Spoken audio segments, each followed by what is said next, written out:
Bienvenidos a otro episodio del podcast del Observatorio del Sur Global. En este caso estamos reunidos con Federico Montero, mi nombre es Sebastián Tapia, y vamos a hablar con Florencia Tursi Colombo, politóloga, sobre las elecciones en Perú.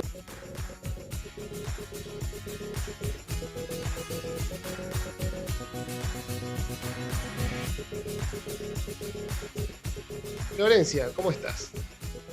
Hola, buenos días. Contanos cómo llega Perú a estas elecciones, ¿no? Digamos, tuvo 2 años de una situación política bastante complicada, pero finalmente parece un poco despejarse ahora, o por lo menos debería traer un poco más de tranquilidad estas elecciones. Perú llega a estas elecciones en medio de una crisis política que se develó el año pasado, centralmente en noviembre, luego de la vacancia de Vizcarra aprobada por el Congreso y un breve periodo presidencial de Manuel Merino, que fue un gobierno más bien de facto, de un golpe parlamentario, y que luego el Congreso designó con un apoyo de determinados partidos un nuevo presidente, que es el actual presidente Sagasti.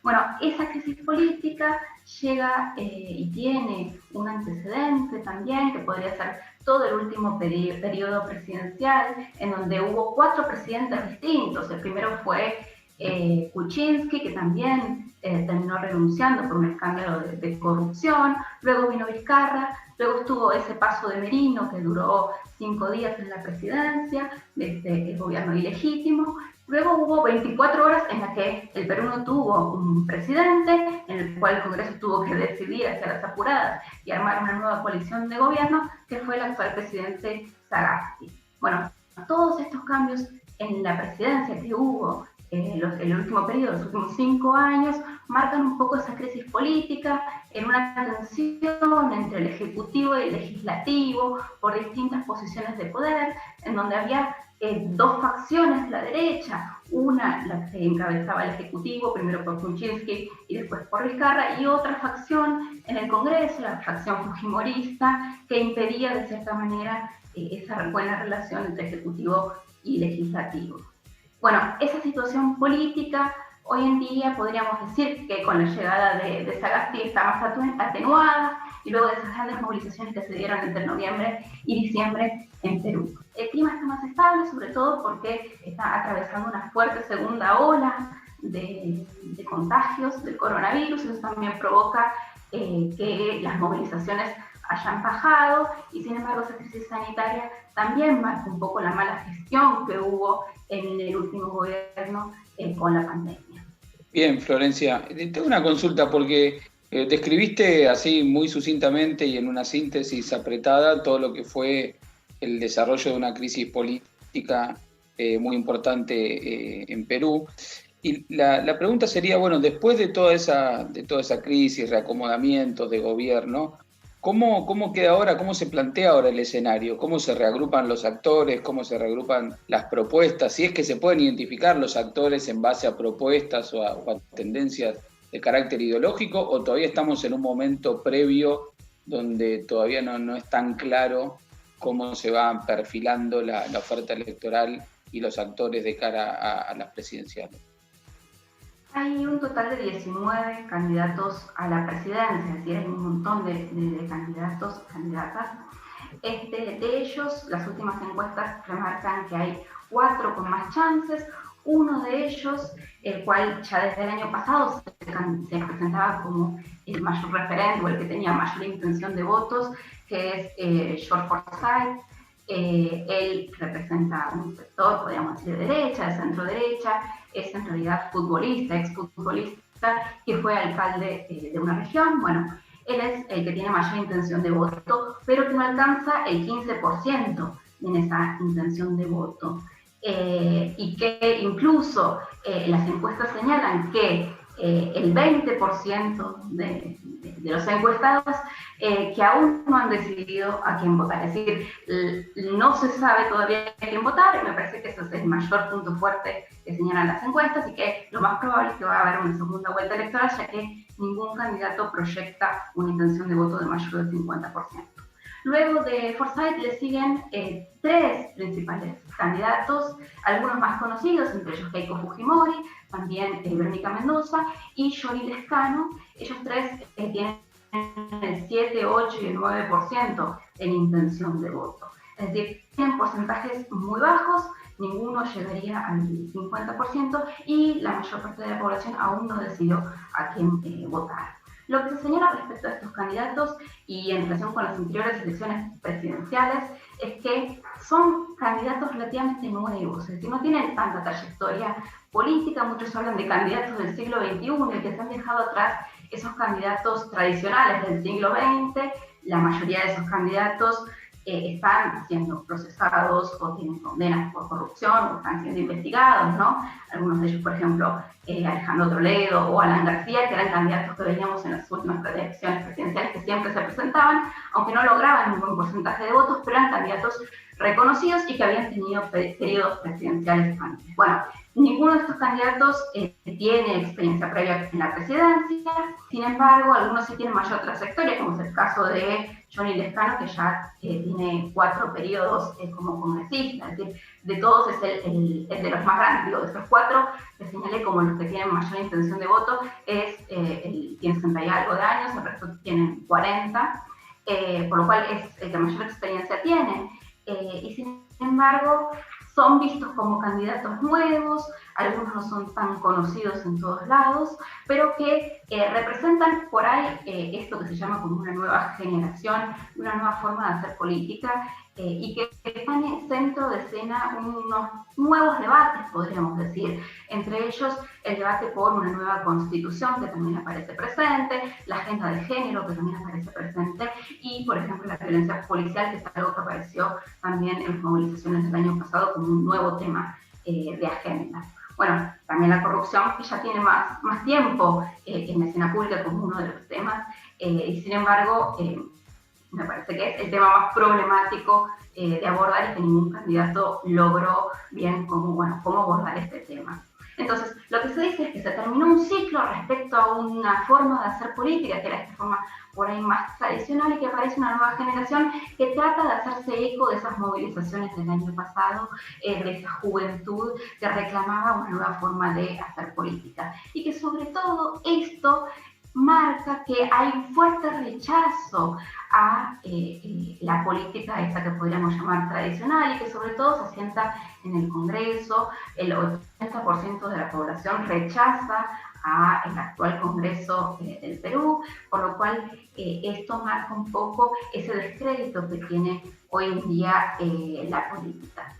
Y que así todo, aunque estos candidatos son nuevos, no hay un fuerte entusiasmo con el futuro que puede generar un nuevo gobierno, ¿no? Por eso ese 20% que aún no decidió el voto me parece que se ve más representado en que ningún candidato logra hacerse eco de estos nuevos reclamos, de esas movilizaciones del año pasado. Lo que podemos decir es que no se prevé, así como tenemos estos candidatos, distintos candidatos para la presidencia, no se prevé un cambio grande respecto a las fuerzas que componen el Congreso para el próximo periodo. ¿Por qué digo esto? Porque esos candidatos no tienen partidos fuertes, es decir, mientras Forsyth proyecta una intención de voto entre el 11 y el 14%, su partido, que es Victoria Nacional, no tiene la misma intención de voto para el Congreso. Es decir, no llega al 1% en intención de voto para el Congreso. Por lo cual se piensa que es muy probable que el próximo Congreso mantenga una composición similar a la que tiene hoy en día. Y esto es problemático porque dijimos que es el Congreso el que presenta el mayor rechazo. Lo mismo sucede con Verónica Mendoza. Mientras ella tiene una intención de voto entre el 8 y el 9%, su partido, que es Juntos por el Perú, proyecta también una intención de voto para el Congreso del 1%. Entonces, se prevé que para el próximo periodo presidencial el presidente no tenga tampoco mayoría en el Congreso. Y este es el gran problema que generó la última presidencia, el último periodo presidencial, que señalé que hubo cuatro presidentes distintos y en el que ninguno tenía apoyo en el Congreso. Entonces, se prevé que haya una fuerza política en la presidencia y distintos partidos en el Congreso que no tendrían la misma signo político que el presidente, lo cual mostraría nuevamente una dificultad para gobernar, que es lo que vimos en los últimos 5 años. Me parece que ese alto rechazo del Congreso no pudo canalizarse aún políticamente y que ningún candidato pudo entonces canalizar esto políticamente y lograr mayoría. Me parece interesante señalar también en este sentido que, como decía, esos nuevos candidatos, que sobre todo son Forsyth, Verónica Mendoza, ¿no? Los otros dos candidatos que mencioné, que eran Keiko Fujimori y Johnny Lescano, representan partidos más tradicionales, el Fujimorismo, de Fuerza Popular, y Acción Popular, otro partido tradicional. Es interesante pensar justamente en estos dos partidos y cómo lograron revertir esa crisis política. Me parece que son los dos partidos tradicionales que lograron revertir esto, mientras que hay otros partidos, por ejemplo el APRA, que se vio subsumido dentro de esta crisis y que no logró salir. Entonces, ¿por qué el Fujimorismo y Acción Popular lograron permanecer en la carrera presidencial y presentar candidatos con alta intención de votos? Bueno, esa es una pregunta que me parece buena retomar, porque es que las movilizaciones del año pasado no salpicaron dentro de ese clima de corrupción y de descrédito político a estos dos partidos. ¿Por qué? Bueno, podemos pensar por un lado el Fujimorismo, en el que en las elecciones de enero del año pasado, en enero, Vizcarra había cerrado el Congreso y había llamado nuevas elecciones legislativas. Bueno, en esas elecciones de enero del año pasado, el Fujimorismo perdió 58 de sus bancas. Tenían 75 bancas en el Congreso y se quedó con 15 a partir de enero del año pasado. Esto es que saliera un poco de escena. Muchos hablaban de que en realidad había una suerte de decadencia del fujimorismo, pero bueno, esto le terminó beneficiando porque esas movilizaciones del año pasado contra el Congreso no eran precisamente contra el fujimorismo, eran contra otra serie de partidos políticos que agrupaban a la derecha dentro del Congreso, entre ellos Unidos por el Perú, Podemos Perú, e incluso el Partido Morado, que aunque no estuvo a favor de la vacancia de Vizcarra en noviembre pasado, sí quedó dentro de la volteada de esos partidos que estaban representando a una derecha y una suerte de estabilidad dentro del Congreso que era sospechada de corrupción. Bueno, fueron esos tres partidos los más desacreditados y que hoy en día los candidatos que presentan tienen porcentajes muy bajos de intención de voto para la presidencia. Bueno, el fujimorismo logró salir airoso de todo esto, presentándose como una suerte de moderación dentro de ese clima de inestabilidad. Por eso Keiko Fujimori tiene altas posibilidades de llegar nuevamente, sería su tercera oportunidad en llegar a una segunda vuelta electoral. Lo mismo sucede con Acción Popular, que presentó como candidato a Johnny Lescano, que logró distanciarse de Manuel Merino, ese gobierno de Manuel Merino, un gobierno de facto que estuvo 5 días en la presidencia, que era de Acción Popular. Bueno, logró distanciarse de eso y con un discurso en donde pone en el centro al Estado, en la mayor participación del Estado en salud, en educación, digamos. Entonces, terminó siendo beneficioso para estos dos partidos que tienen posibilidades entonces de llegar a una segunda vuelta. Florencia, y digamos, las propuestas de Keiko como candidato, digamos, ¿hace una apología del gobierno de su padre? ¿Desea volver al mismo sistema o busca proponer algo diferente? Bueno, ella es clara, muy clara al respecto, mientras que otros candidatos dicen que es necesaria una asamblea constituyente para una nueva constitución, ella es clara en defender la constitución del 93, que es la constitución que sancionó su padre. En eso es clara. Y después hay otro debate que se da respecto de esas nuevas figuras que llamábamos figuras del siglo XXI y que Fujimori que representaría todavía las figuras del siglo pasado, ¿no? Y que es respecto a un debate sobre, se habla mucho de la mano dura o las políticas sociales, ¿no? Ese sería un eje de debate, ¿no? Que Fujimori representa más el hecho de la mano dura y de ser inflexible respecto de lo que se llama la corrupción y el populismo, ¿no? Que ya habla de que hay una izquierda radical y un populismo que hay que vencer. Bueno, por otro lado, candidatos como Forsyth y como Verónica Mendoza, incluso Johnny Lescano, se presentan más a favor de políticas sociales. Me parece que ahí hay un eje distinto. Así todo, me parece que el Fujimori representa entonces esa constitución, la constitución del 93, y que también pide una mayor, por ejemplo, uno de los también los ejes de debate que está, ella pide mayor participación de empresas privadas en la obtención de vacunas. Ese también es un tema que se está debatiendo y que como el gobierno va atrasado en la vacunación, muchos candidatos proponen entonces que se abra el juego a los privados en este sistema. Bueno, ella es una de las que impulsa entonces que haya empresas privadas que puedan obtener vacunas y vacunar. Por ejemplo, eso es uno de los temas de debate que propone Keiko Fujimori.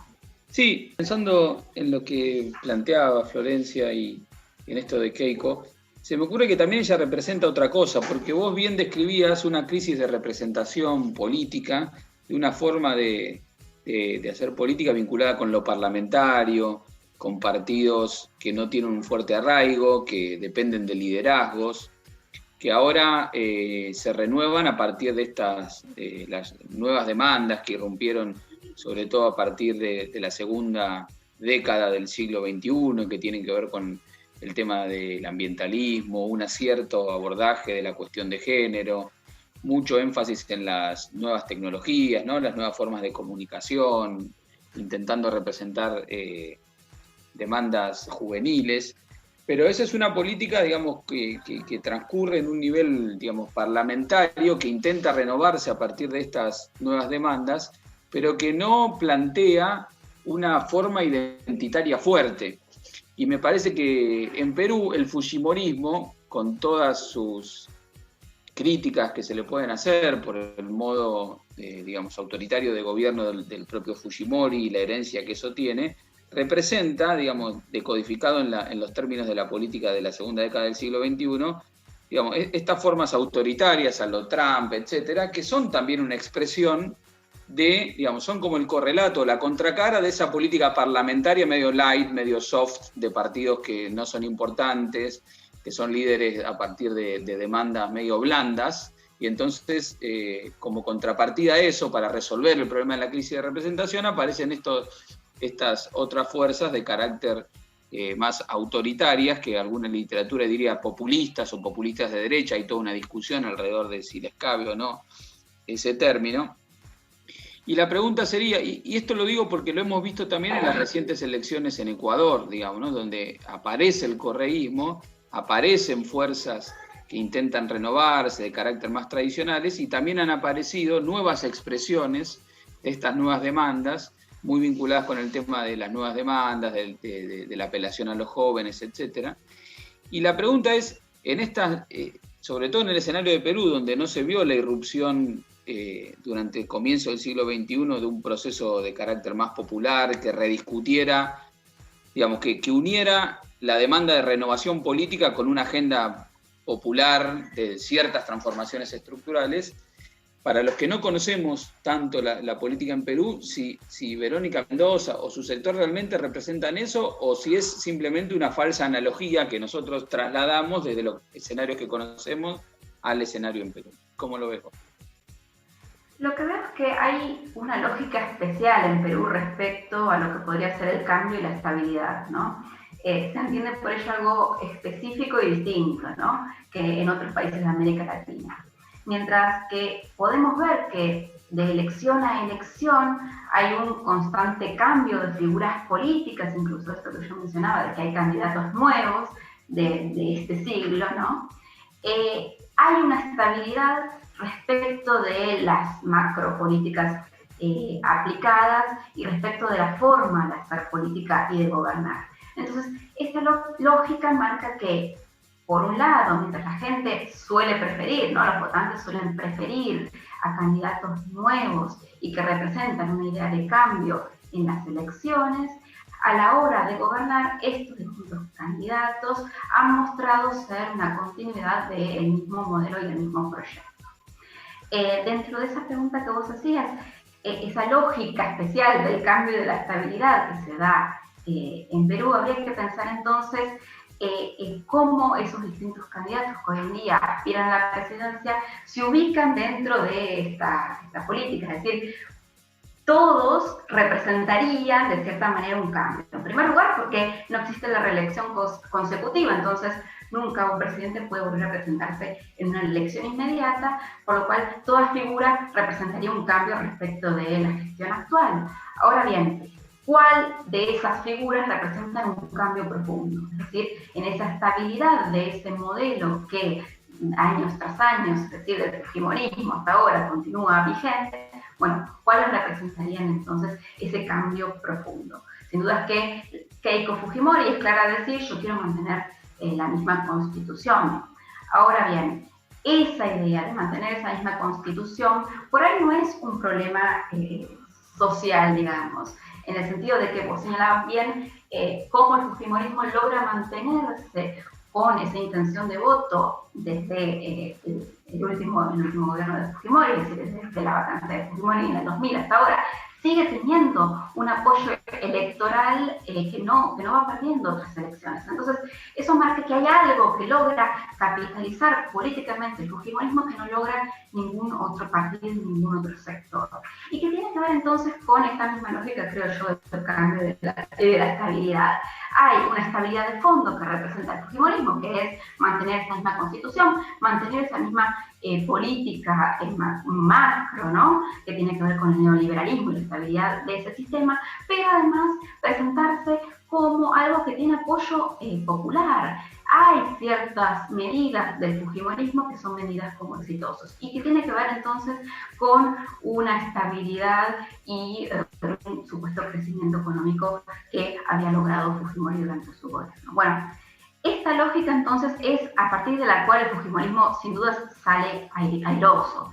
Es decir, el fujimorismo tiene en su ventaja esta idea de que fue sin duda el sector político que asentó las bases del modelo que hoy en día existe. Y que si sigue vigente es porque sabe cómo navegar dentro de ese modelo exitoso.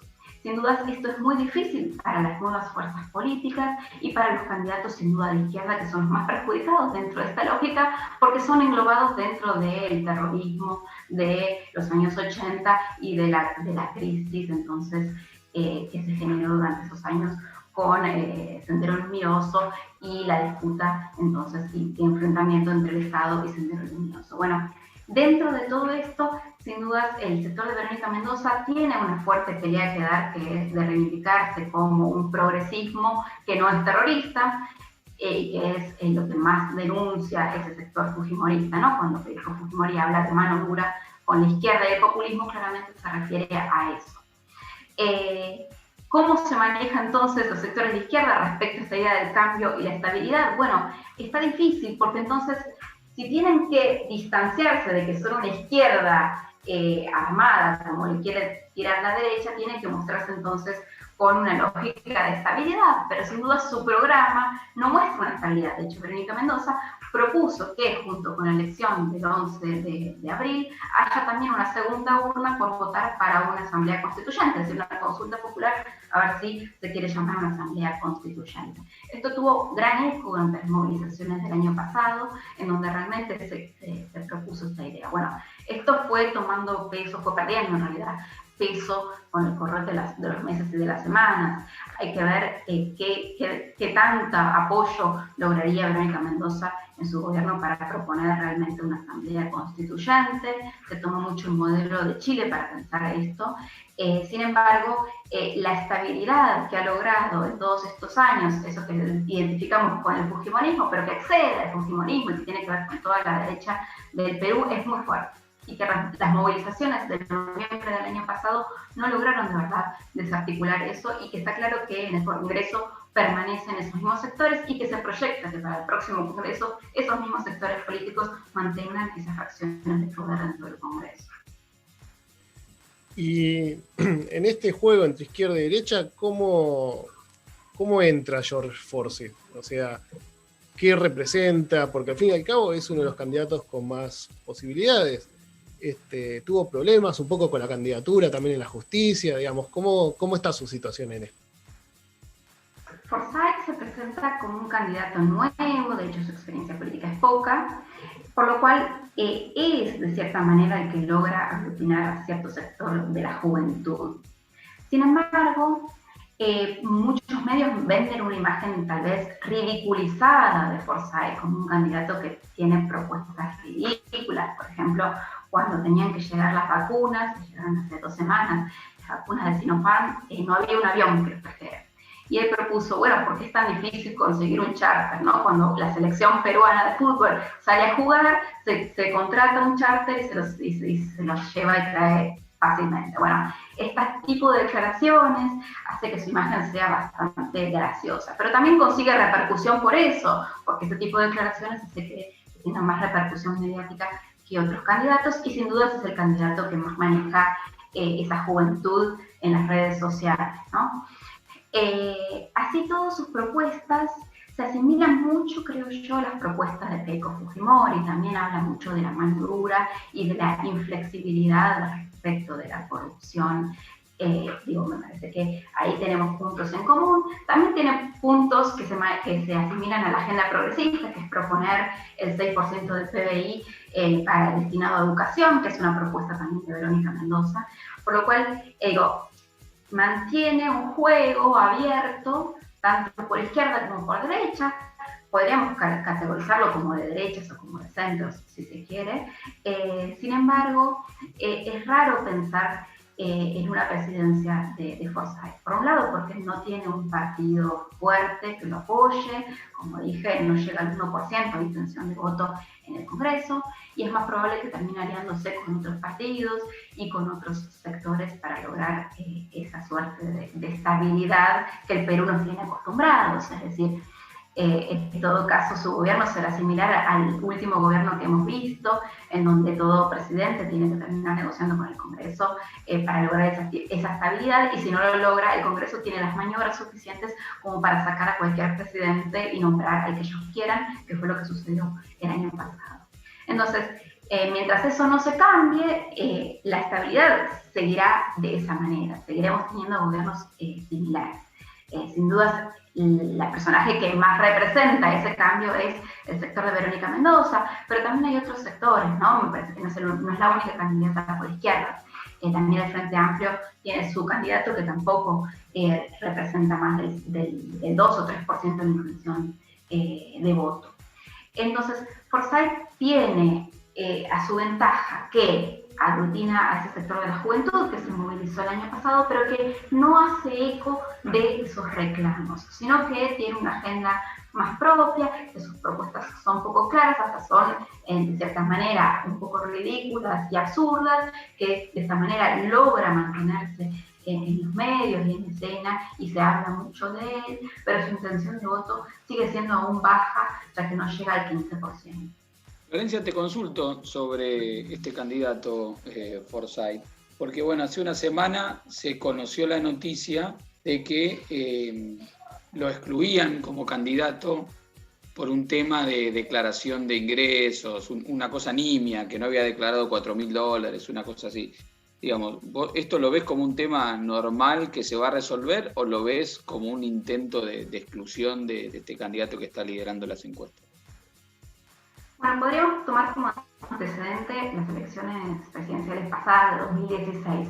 Sucedió algo similar con quien era el principal candidato en intención de voto en 2016, que era Guzmán por el Partido Morado. Él le sucedió lo mismo, fue excluido de la elección, era quien encabezaba las encuestas antes, y fue excluido de la elección en realidad por un problema en el partido, y no llegó a presentarse, pero era quien encabezaba la intención de voto. Bueno, sucedió exactamente lo mismo. Hoy en día Guzmán y el Partido Morado no logran el 5% de la intención de voto. Es decir, mientras que en el 2016 era quien encabezaba las encuestas y quien tenía más posibilidades de ganar, y fue excluido por un problema en la inscripción de su partido, bueno, hoy en día sucede lo contrario, y el Partido Morado con Guzmán no llegan al 5% en intención de voto.